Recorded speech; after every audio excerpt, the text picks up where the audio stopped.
Hey guys, in today's video I'm working on my first oil painting and it's also the biggest painting I've ever made. This video will be about the underpainting process. Actually, one of my first videos is about the painting called at Veronika's. It's a pretty small gouache painting and I decided to make a bigger version of it in oil.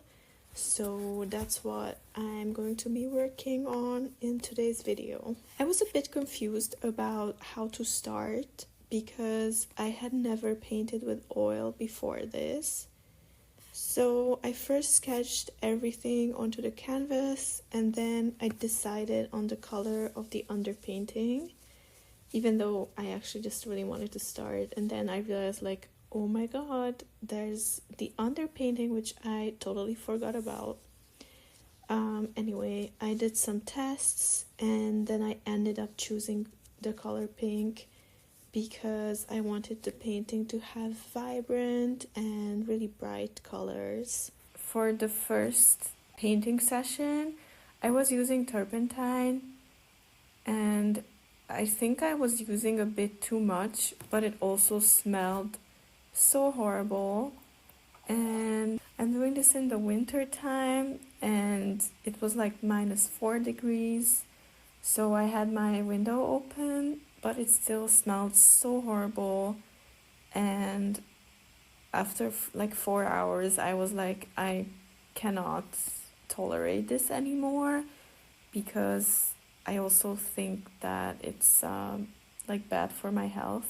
Like, it's crazy that on the bottle you can see that, you know, it's like bad for the environment, it's bad for your lungs. Like, there's this pictogram that kind of shows that like you're not supposed to breathe it in, and like, how am I supposed to use it if I'm not supposed to breathe it in? Am I supposed to be painting in a gas mask? Maybe if you're painting outside it makes sense.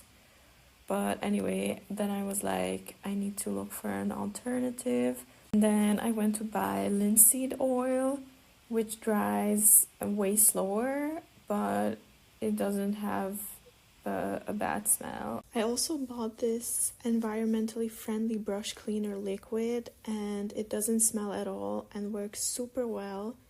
Honestly, better than turpentine. So I think for the first few days my struggle was really with the supplies, how to use them. And before, I thought I had everything because my mom used to paint with oil, so I got a lot of leftover paint from her and rags and brushes, all that stuff. But I still had to go and buy so many little things that added up so quickly. I knew that oil was expensive, but I didn't know it was this expensive. After the first few days, I figured that out. And then my next problem was what shades of pink to use for all the original colors in this painting. Halfway through, I was like, I should have just edited the image black and white and printed it, which would have been so easy, but I just didn't do that. So it was kind of like a guessing game. Maybe I should learn to be less lazy with the small things, because then I would make things easier for myself, but that's probably for another project at this point. I usually don't use techniques that ruin my clothes easily, except sometimes for acrylic in the past, but I'm not really a fan of it. So it was a new experience for me to have painting clothes. I decided to wear these blue sweatpants that are super comfortable, but not very flattering. So they are perfect for this. And I just keep my painting outfit in my studio, so whenever I go there, I change into it. And it's kind of a nice feeling to have this ritual of changing into these clothes.